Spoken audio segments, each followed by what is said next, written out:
저는 어릴 적에 그 재건파라고 불리는 교회에서 신앙생활을 했습니다. 이 재건파 교회는 아주 보수적인 교파로 유명합니다.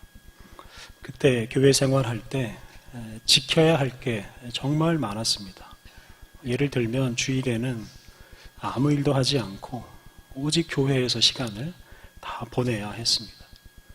특히 돈을 쓰는 것이나 어디 가서 노는 것은 절대 금지였습니다. 저희 부모님은 농사일이 아주 많은 그 농번기에도 주일에는 절대 일을 하지 않았습니다. 또 아무리 가까운 친척이라도 주일에 결혼식을 하면 절대 참석하지 않았습니다. 제 선친은 당신의 동생, 저의 작은아버지 결혼식에도 참석하지 않았습니다. 주일에 결혼을 했기 때문에 그랬습니다. 저는 그런 부모님과 또 교회 어른들로부터 아주 무섭게 신앙 교육을 받으면서 성장했습니다. 참 맞기도 많이 했습니다. 저는 한 번이라도 주일 예배에 빠지거나 주일에 다른 일을 하면 큰 벌을 받을 것이라고 확신을 가지고 신앙생활을 했습니다. 저는 지금까지 살면서 주일 오전 예배에 빠진 횟수가 5번이 되질 않습니다. 그 순간마다 다 기억하고 있고 그 당시 순간을 참 안타깝게 생각했습니다. 저는 고3 때에도 주일날에는 공부를 거의 하지 않았습니다. 학생에게는 공부가 일이라고 생각했기 때문에 그랬습니다. 그런데 제가 다니던 그 교회 옆에 한 감리교회가 있었습니다. 그 감리교회에 다니는 분들은 아주 자유롭게 신앙생활을 했습니다. 그 교회 신자들은 주일 예배에 잘 빠지기도 하고 심지어 놀러 가기도 하면서도 별로 죄책감을 느끼질 않았습니다. 그런데 제가 다니는 그 교회 신자들 중에 그 감리교회에서 신앙생활하는 분들을 부러워하는 사람은 하나도 없었습니다. 부러워하기는커녕 아주 경멸을 했습니다. 그 감리교회 다니는 사람들은 구원을 받지 못할 것이다 라고 생각했습니다. 저희 교회 지도자들은 감리교회 사람들하고 교류하면 잘못된 신앙의 길로 빠지니까 절대 감리교회 사람들 만나지도 말라라고 말했습니다. 그래서 저는 어릴 적에 감리교회 다니는 사람들을 정말 경멸하고 인사도 하지 않고 살았습니다. 그런 생각들 때문에 이웃에 있는 감리교회하고 연합을 해서 봉사를 한다든지 전도를 한다든지 하는 그런 생각 전혀 하지 못했습니다. 그런 모습이 하나님 보시기에 좋게 보일 리가 없었을 것입니다. 그 재건파 교회는 해방 직후에 생긴 교파입니다. 그 교파 사람들은 일제강점기에 신사 참배에 참여한 그 다른 교파 사람들은 다 이단으로 정죄를 하고 다른 교파 사람들하고는 인사도 하지 말라라고 가르치기까지 했습니다. 그래서 다른 교파의 지체들을 아주 적대적으로 대하도록 한 것입니다. 그 때문에 아주 오랫동안 그 동료 그리스도인들을 불신자보다도 더 멀리 하면서 살았습니다. 다행히 지금은 마음을 많이 열고 다른 교파하고 교류도 하고 있습니다. 그 자기의 신앙생활 방식이 아무리 옳다고 해도 자기와 다른 방식으로 신앙생활 하는 사람들을 정죄하고 심지어 미워하기까지 하는 것은 결코 옳은 일이 아닙니다. 그런 태도로는 복음을 전하기도 어렵고 내 이웃을 내 몸처럼 사랑하라 하신 예수님의 말씀도 이룰 수가 없습니다. 그런데 안타깝게도 예수님을 잘 믿는다고 하는 사람일수록 세상과 다른 사람들을 향해서 적대적인 태도를 취하는 경우가 많습니다. 저 역시 어릴 적에 그런 태도를 가지고 살아왔습니다. 그런데 그렇게 사람을 미워하고 세상을 미워하면 그 자기 나름대로의 개인 신앙은 지킬 수 있을지 몰라도 그냥 그것으로 끝날 염려가 많습니다. 복음을 전하지도 못하고 이웃사랑의 계명을 실천하지도 못합니다. 우리의 신앙이 깊어지고 우리의 신앙이 좋아질수록 우리는 더 많은 사람들을 만나고 더 넓은 세계로 나아가야 합니다. 그래야 하나님의 뜻을 이 세상에 더 널리 이루며 살아갈 수가 있습니다. 오늘 읽은 구약의 말씀은 그 페르시아에 살던 유대인들의 이야기입니다. 남왕국 유다가 바벨론이라는 강대국에게 망했습니다. 그 바벨론 군대가 예루살렘 성을 완전히 파괴하고 더 나아가서 유대인들 전체를 망하게 하고 많은 유대인들을 바벨론으로 사로잡아 왔습니다. 그 유대인들이 다시는 나라를 재건하지 못하도록 하기 위함입니다. 그런데 페르시아 또는 이 바사라는 나라가 등장하더니 바벨론보다 더 강한 힘으로 바벨론이 지배하던 세상을 다 차지하고 심지어 유럽까지 공격을 하게 됐습니다. 이 페르시아, 이 바사는 바벨론과는 좀 다른 정책을 폈습니다. 페르시아는 이 피지배 민족들, 나라들에게 자치권을 많이 허용했습니다.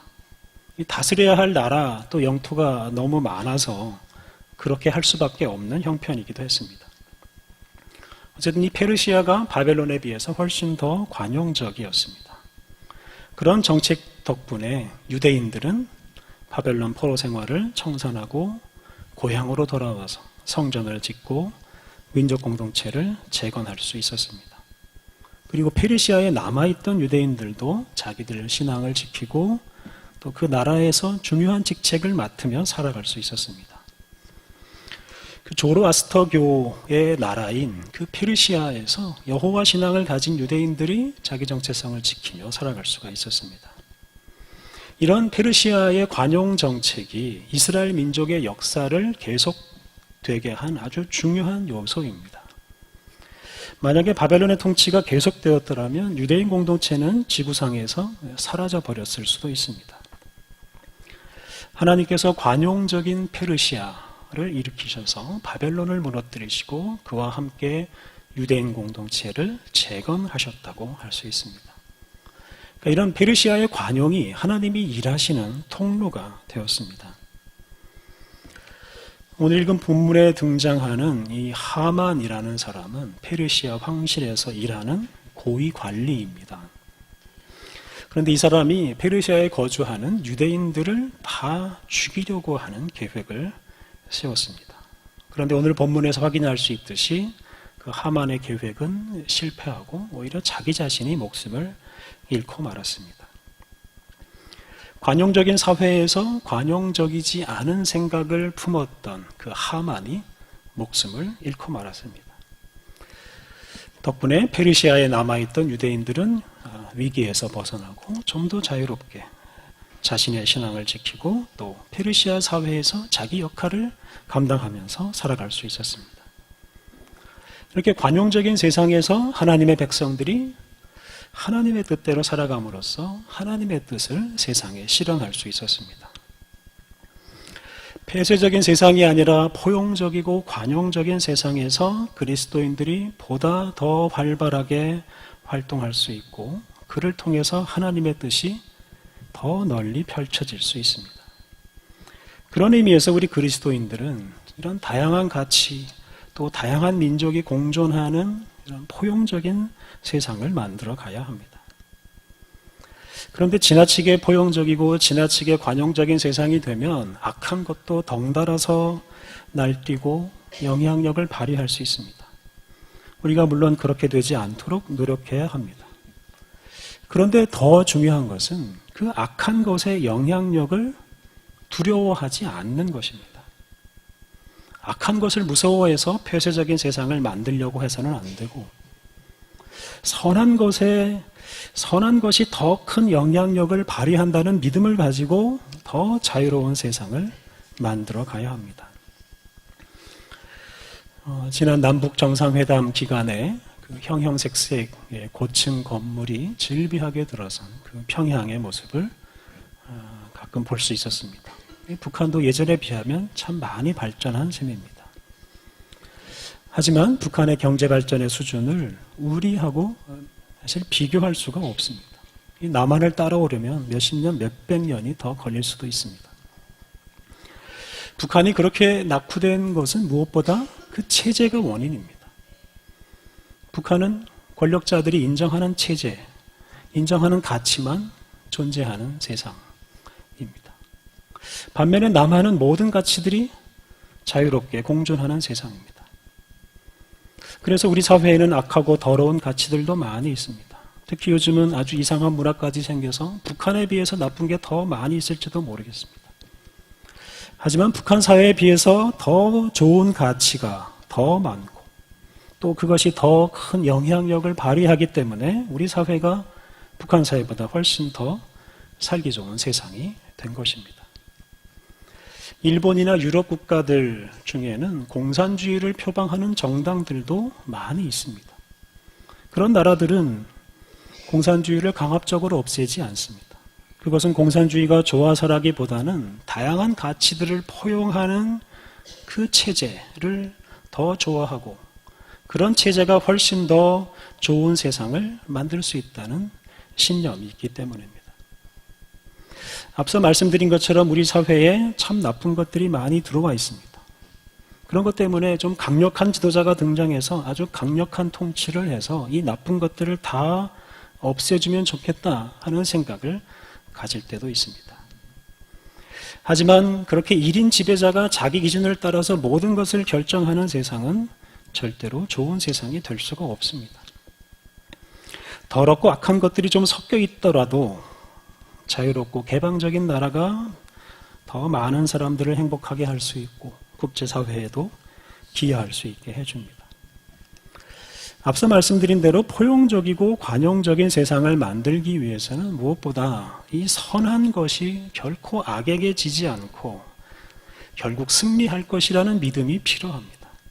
그것을 믿고 악하게 보이는 것까지도 포용해야 합니다. 단순히 악을 없애는 것이 아니라 선한 것이 영향력을 발휘해서 악한 것이 물러가게 하는 것이 더 좋은 방법입니다. 특히 우리 그리스도인들에게는 예수 그리스도의 복음과 이 기독교 문화의 영향력에 대한 확신이 필요합니다. 그것으로 아무리 악하고 더러운 문화라도 변화시킬 수 있다 하는 믿음이 우리에게 필요합니다. 우리들이 악한 것을 골라내고 이 사회에서 추방하려고 하는 노력보다 우리가 복음을 전하고 그리스도인답게 살아가려고 하는 노력이 더 중요합니다. 우리가 그리스도인으로서 사명을 다 이루면 악한 것은 그에 따라서 자동으로 사라지게 됩니다. 그래서 우리 사회에 악한 것들이 들어와 있다고 걱정하기보다는 우리가 그리스도인으로서 해야 할 일들을 제대로 감당하지 못하는 것을 더 많이 걱정해야 합니다.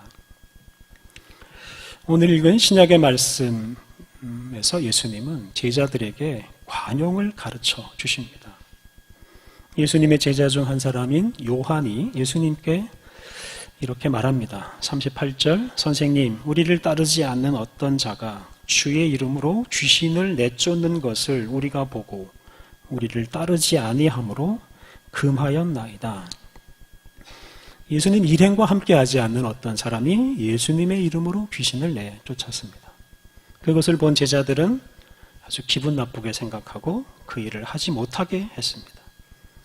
제자들 입장에서 그 사람이 자기들과 함께하지도 않으면서 이 무단으로 예수님의 이름을 사용한다고 생각하고 그들을 비난하고 그들을 막은 것입니다. 제자들 입장에서는 자기들만 예수님의 이름을 사용할 수 있다. 이런 자기들의 특권을 주장한 것입니다. 예수님께서 공생애를 시작하시면서 가장 먼저 선포하신 말씀은 하나님의 나라였습니다. 그래서 예수님께서 하나님 나라 운동을 시작했다라고 말하기도 합니다. 그런데 예수님처럼 하나님 나라를 선포한 다른 사람들, 다른 단체들도 있었습니다. 예수님보다 앞서서 활동했던 세례 요한 역시 하나님의 나라를 선포했습니다. 그 외에도 유대인 종파 중에 하나인 에세네파 사람들, 또 바리새파 사람들 역시 하나님께서 다스리시는 하나님의 나라를 선포했습니다. 이렇게 예수님이 활동하던 시기를 전후로 여기저기에서 하나님 나라를 선포하는 사람들이 많이 있었고 그 중에서도 예수님께서 주도하시는 하나님 나라 운동은 가장 큰 영향을 미쳤고 그로 인해서 사방에서 예수님의 추종자들이 생겼습니다. 그리고 그 추종자들 중에는 오늘 본문에 나오는 것처럼 예수님과 함께 하지 않으면서도 예수님의 이름으로 귀신을 내쫓으면서 하나님의 나라를 선포하는 사람들도 있었습니다. 그런데 예수님의 제자들이 그것을 못마땅하게 여기면서 그들의 활동을 막은 것입니다. 그 소식을 알게 된 예수님께서 제자들에게 그렇게 하지 말라고 말씀하십니다. 38절, 39절. 예수께서 이르시되 금하지 말라. 내 이름을 의탁하여 능한 일을 행하고 즉시로 나를 비방할 자가 없느니라. 우리를 반대하지 않는 자는 우리를 위하는 자니라. 예수님은 당신의 이름으로 귀신을 내쫓고 능력을 행하는 사람은 최소한 당신을 비방하지는 않을 것이다 라고 말씀하셨습니다. 즉 그들이 당신과 당신의 제자들이 하는 일을 방해하지 않을 것이라고 말씀하신 것입니다. 그런 면에서 예수님은 그들을 받아들이라고 말씀하신 것입니다. 당신과 당신의 제자들의 활동을 반대하지 않는 사람이 많아지는 것은 좋은 일이라고 말씀하신 겁니다. 40절에 나오는 우리를 반대하지 않는 자는 우리를 위하는 자니라 라는 구절을 주목해 보십시오. 예수님은 우리를 반대하지 않는 사람은 곧 우리 편이다 라고 말씀하셨습니다. 예수님은 우리 편을 아주 넓게 정의하셨습니다. 예수님은 명백하게 당신을 반대하지 않는 사람을 다 우리 편으로 받아들이라고 말씀하셨습니다. 이것은 곧 가능한 많은 사람들을 다 수용하라 하는 뜻입니다. 제자들은 경쟁자로 여기고 배척하려고 했던 사람들을 예수님께서는 이 사람들은 우리 편이다. 우리 편으로 받아들이라고 말씀하셨습니다. 예수님의 관심은 당신이나 당신의 제자들이 활동하는 것입니다. 경쟁자나 적재자들을 주목하지 않고 당신과 당신의 제자들이 마음껏 활동할 수 있는 환경에 더 많은 관심을 가지셨습니다. 41절에서 그것을 확인할 수 있습니다. 41절. 누구든지 너희가 그리스도에게 속한 자라 하여 물 한 그릇이라도 주면 내가 진실로 너희에게 이르노니 그가 결코 상을 잃지 않으리라. 그리스도에게 속한 자, 즉 예수님을 따르는 사람에게 물 한 그릇이라도 주는 사람은 상을 받을 것이다 라고 말씀하셨습니다. 물 한 그릇 대접하는 것은 최소한의 대접입니다. 그리스도인을 후하게 대접하지 않더라도, 그리스도인을 칭찬하지 않더라도 최소한 인정이라도 하는 사람은 반드시 상을 받을 것이다 라고 하셨습니다. 이것은 그리스도에게 속한 사람, 이 그리스도의 이름으로 일하는 사람의 소중함을 강조하는 말씀입니다. 42절 이하에서도 그것을 강조합니다. 예수님을 믿는 이들을 가장 소중한 사람으로 대하라고 말씀하십니다. 왜 그렇겠습니까? 바로 이 사람들이 예수 그리스도의 복음과 하나님의 나라를 전파할 사람들이기 때문입니다. 그리고 그들을 통해서 이 세상에 하나님의 뜻이 이루어지고 하나님의 나라가 확장되고 악한 세력들은 다 사라지기 때문입니다. 우리들이 살고 있는 이 나라가 예수 그리스도를 비방하지 않고 복음을 전하는 사람들을 막지 않고 있다는 것, 우리에게 참으로 감사한 일입니다. 비록 우리나라의 악하고 타락한 가치와 타락한 세력들도 공존하지만 그럼에도 불구하고 우리가 이 나라에서 마음껏 복음을 전하고 하나님을 찬양하며 살 수 있다는 것은 정말로 감사한 일입니다. 우리들이 집중할 것은 우리들이 그리스도인으로서 그리스도인답게 살아가는 것입니다. 오늘날 우리나라의 일부 그리스도인들이 반대하는 일에만 몰두하고 있는 것은 참 안타까운 일입니다. 요즘 일부 그리스도인들이 반대하는 대표적인 것 세 가지가 있습니다. 반공, 반이슬람, 반동성애. 기독교적인 가치에 맞지 않는 것에 반대하고 그것을 없애는 것이 분명히 우리의 사명입니다. 그런데 문제는 그 방식입니다. 전투적이고 폭력적이고 배제하는 방식으로 일하는 것은 결코 기독교적이지 않고 그리스도인답지도 않습니다. 또 그런 방식으로는 절대로 문제가 해결되지 않습니다. 더 중요한 것은 우리 그리스도인들은 반대하고 배척하는 사람이 아니라 복음을 전하는 사람들이라는 점입니다. 우리의 사명은 반대하는 것이 아니라 복음을 전하는 것입니다. 공산주의자든 이슬람교도이든 동성애자이든 다 우리가 복음을 전해야 할 대상입니다. 단순히 그들을 반대하고 배격하는 것으로는 결코 우리의 사명을 이룰 수가 없습니다. 우리가 적대적인 태도를 취함으로써 그들이 우리로부터 멀어지는 것은 우리의 사명을 이룰 수가 없게 만듭니다. 그들을 포용하고 사랑하고 그들에게 가까이 다가가고 그렇게 함으로써 그들에게 복음 전할 기회를 얻어야 합니다. 사랑하는 성도 여러분, 이 세상에 이상하고 악한 가치나 또 그런 사람들이 많아지는 것에 관심을 두지 마십시오. 그들의 영향력을 두려워하지 마십시오. 세상을 이기신 예수님을 믿고 우리 그리스도인들이 우리에게 주어진 사명을 다하기만 하면 선하고 깨끗한 세상이 이루어진다고 믿으십시오. 그걸 믿고 어느 누구라도 미워하지 말고 배척하지 마십시오. 그 사람이 바로 우리가 전하는 복음을 들어야 할 사람들입니다. 증오하고 배척하는 것으로는 결코 하나님의 뜻을 이룰 수 없습니다. 모든 사람을 가까이 하고 그들에게 예수 그리스도의 복음을 전하는 것이 우리들의 변치 않는 사명입니다. 이 사명을 잘 감당하기 위해 좀 더 포용적이고 관용적인 사람이 되어야 하고 또한 그러한 사회를 만들어 가야 합니다. 우리 주님 예수님은 죄인들을 위해서 죽으시는 방식으로 죄인들을 구원하셨습니다. 증오하고 배척하는 방식이 아니라 사랑하고 희생하는 방식으로 일하셨습니다. 우리들이 예수님의 제자로서 예수님처럼 살아갈 때 예수님의 복음이 세상에 더 널리 전파되고 이 땅에 하나님의 나라가 더 널리 확장될 것입니다.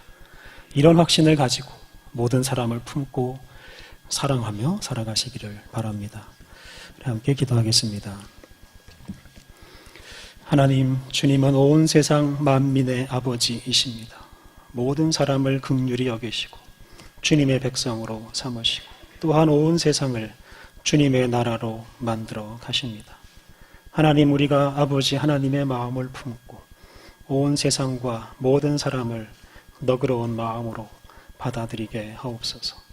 우리가 당파성과 경쟁심에 얽매여 하나님 나라를 방해하는 사람이 되지 않게 하옵소서. 우리가 예수 그리스도의 제자로서 예수 그리스도의 복음에 대한 확신을 가지고 복음에 합당하게 살아가며 복음을 전하며 살게 하옵소서. 배척하고 미워하는 일을 버리고 포용하고 사랑하며 살게 하옵소서. 예수님의 이름으로 기도드립니다. 아멘. 주신 말씀